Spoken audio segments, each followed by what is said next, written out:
reading the 5 dysfunctions of a team so you don't have to. The 5 dysfunctions of a team, key dysfunction number 1 is the absence of trust. The absence of trust basically is because people aren't being vulnerable.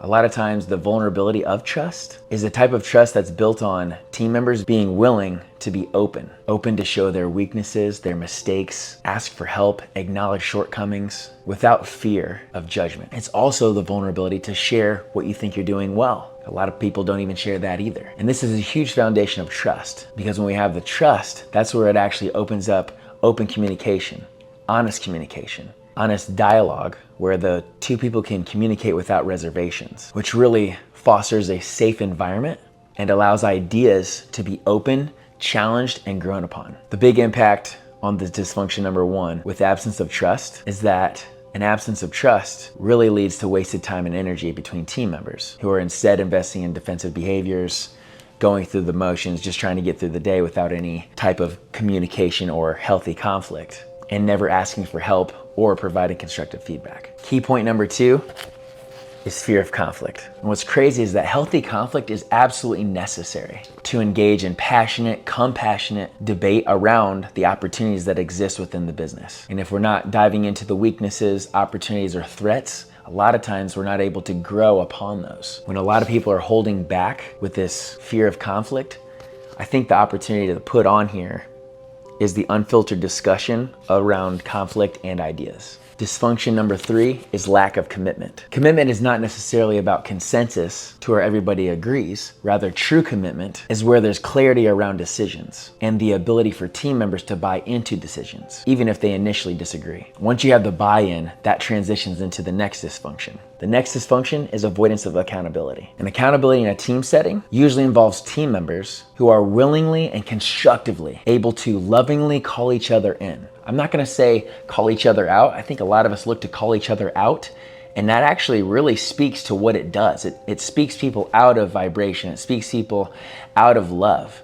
and it takes them away from the purpose versus lovingly calling them in to the actual purpose, the greater picture of what everybody's doing their best to pursue. Another thing too is that you're calling out the performance and the behaviors that are taking place, and we can always remember that people are not their behaviors and that everyone is doing the best they can with the resources they believe they have. What's so beautiful about the avoidance of accountability dysfunction is that we can actually bring our focus and intention to the forefront of every single thing that we do. That way we can lovingly call each other in when it comes to accountability. The last dysfunction of a team is inattention to results. The primary opportunity with inattention to results is that team members are actually prioritizing their personal success or even the success of their subgroups and team people that they're in charge of, as opposed to the collective unit and the success of the entire company. We start to look at the collective win and being selfless and understand that we are all a collective unit together really allows for us to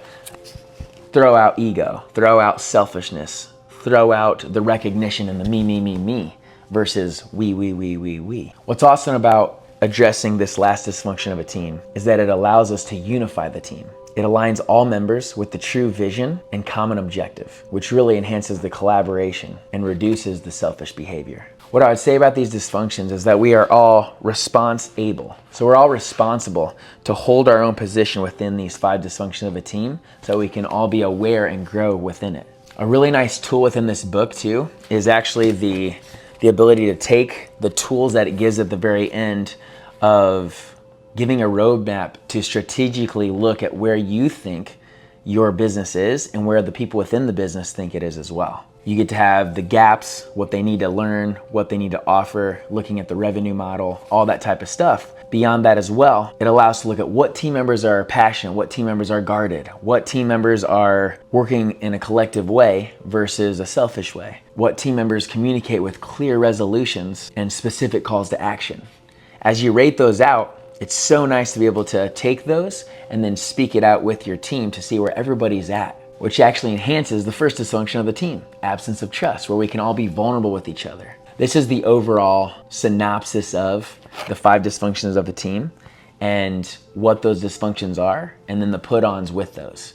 Stay tuned because we'll most definitely be posting some of the exercises that you guys can use with your teams to make sure that they're growing and glowing. This book is absolutely phenomenal, And honestly, just in the understanding and awareness behind what those dysfunctions are is going to allow you to change the relationships within the business. What's even cooler than that is that you can take this into your relationship with yourself. You take this into your relationship with God, your relationship with other people, maybe your significant other.